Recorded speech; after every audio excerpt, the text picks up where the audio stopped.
Ẹ̀yin èèyàn ilé ìwò lè ṣe káàbọ̀ sí Mashola Gist TV.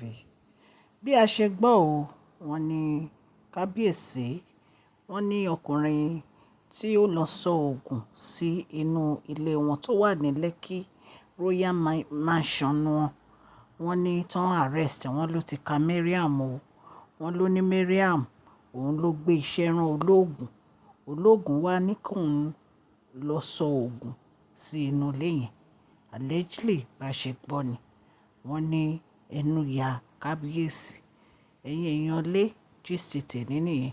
Tó bá jẹ́ ìgbà àkọ́kọ́ ní ìtẹ́ ń darapọ̀ mọ́ channel mi, èmi ọmọ yín Mashola, mo dúpẹ́ ní ọwọ́ yín fún support yín lórí channel mi. Ọlọ́run Elédùmarè á bá mi gbé ọwọ́ yín sókè o ní agbára Ọlọ́run. Ẹ kú ìsinmi ẹ̀ní. Ọkùnrin tó lọ sọ òkò sí inú Royal Mansion Kabiyesi tó wà ní Lekki, ó ti bẹ̀rẹ̀ sí í kà ó ti jẹ́wọ́ ẹni tó rán ní iṣẹ́ ibi. Ẹ̀yin èèyàn ẹ káàbọ̀ sí Mashola Gist TV. A máa ń sọ̀rọ̀ nípa celebrity gist, royal gist, politics àti gbogbo nǹkan tó ń ṣẹlẹ̀ ní agbègbè orílẹ̀-èdè bàbá wa ní ilẹ̀ Nàìjíríà. A gbé ètò yìí kalẹ̀ nítorí àǹfààní àwọn ìyá wa àti bàbá wa tí wọ́n gbọ́ Yorùbá. A dẹ̀ fẹ́ gbàgbé àṣà àti ìṣe wa. Ẹ̀yin èèyàn lè tẹ́ bá ti subscribe, ẹ tẹ notification bell yín.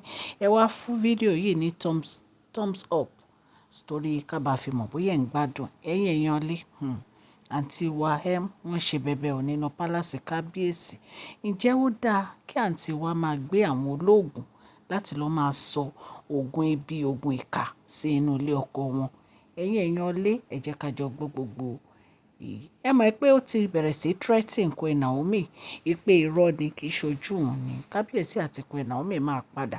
Ṣùgbọ́n when God is fighting a battle for her daughter, ta ló lè dúró sí ìjà Ọlọ́run? Kò sí. Gbogbo yín ẹ lè gbìmọ̀ pọ̀ wípé kò ní ṣe é ṣe, ṣùgbọ́n tí Ọlọ́run bá ní ó ṣe é ṣe, kò sí nǹkan tí ẹ lè ṣe. The only thing tí ẹ lè ṣe ó ní kẹ́ back off. The only thing tí ẹ lè ṣe ó ní kẹ́ give up. The only thing tí ẹ lè ṣe ó ní kẹ́ surrender. Kẹ́ gbọ́ràn sí ọkọ yín lẹ́nu, kẹ́ ṣe nǹkan tó ní kẹ́ ṣe. Queen Naomi ò ṣẹ̀ kankan nínú yín. Ẹ̀yin lẹ tójú bọ ilé ọkọ ọlọ́kọ, lẹ gba ọkọ ọlọ́kọ. Ẹ̀yin lẹ wọnú pálásì yẹn pẹ̀lú oògùn tẹ́ fi dàárín Kabiyesi àti Queen Naomi nù.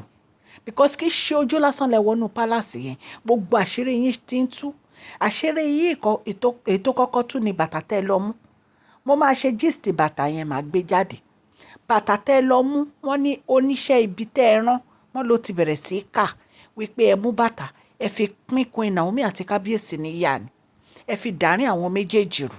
Lẹ́yìn ìgbà tẹ́ ẹ mú bàtà, oríṣiríṣi nǹkan burúkú nìwọ àti olórí rẹ̀ nǹkan ti ṣe nínú pálásì Kabiyesi.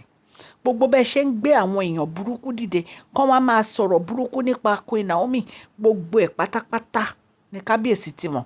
Ẹ gbé wòlíì dìde, ẹ ní kí wòlíì wá ríṣẹ́ kó wá jíṣẹ́ burúkú fún Kabiyesi pé ti Queen Naomi ó ṣe báyìí fún Kabiyesi. Queen Naomi wọ́n ní Kabiyesi ní èlò ni ẹ sọ fún wòlíì, nítorí wọ́n ti mọ̀ pé ẹ̀yin olórí Rónkẹ́ àti Mariam, àwọn méjèèjì ni wọ́n bá nídìí gbogbo nǹkan tó ń ṣẹlẹ̀ nínú pálásì Kabiyesi.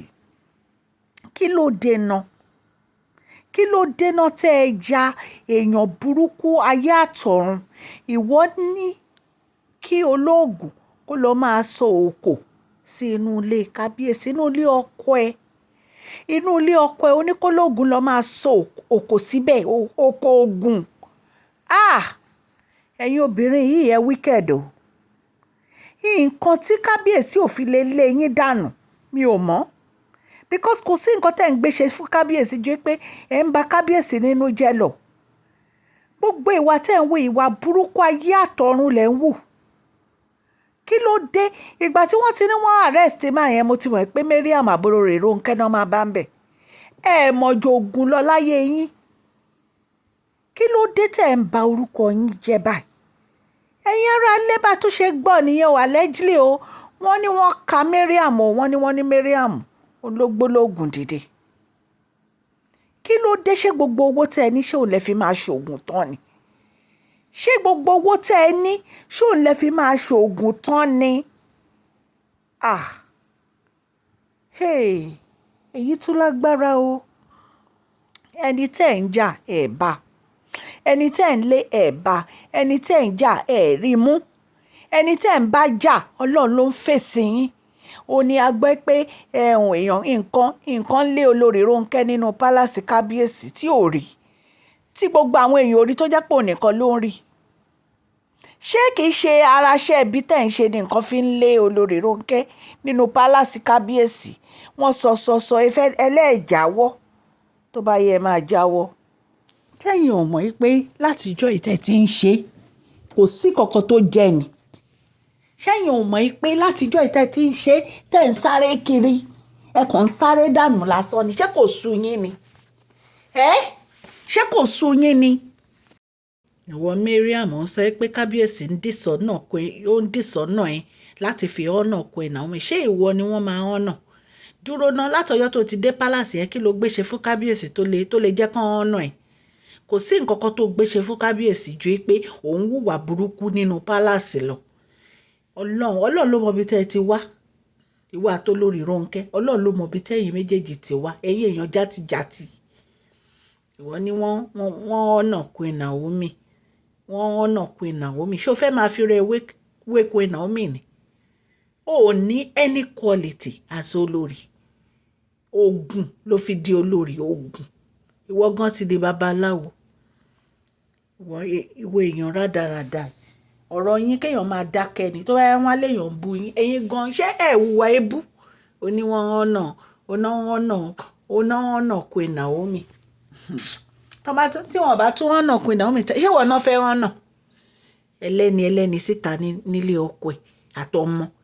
Wọ́n wá ní kẹ́ ẹ kúrò kẹ́ ẹ lọ ralé, ẹ wá ń yarí ẹlẹ́ẹ̀ni ralé ẹ̀ ní kò nu palace. Tó bá tó bíi 2 months tí kábíyèsí fún yín tó kù, ẹ̀yin ẹ má kẹ́rù yín kúrò ńbẹ̀, ẹ máa rí nǹkan tó máa ṣe fún yín. Ẹ̀yin èèyàn lé gist ta gbọ́ níta ní ká mú wá o. Ọlọ́run Elédùmarè á fi ṣọ́ ẹ̀ṣọ́ yín o. Wọ́n ní Mariam ló gbé ẹni tó lọ ń sọ̀kò dìde o. Wọ́n lòun ló gbé dìde o. Wọ́n ló ní pé kó lọ máa sọ̀kò sínú mansion kábíyèsí, wípé wọn ò fẹ́ kí Queen Naomi kan wà nínú mansion yẹn, èyí royal mansion kábíyèsí tó wà ní Lekki.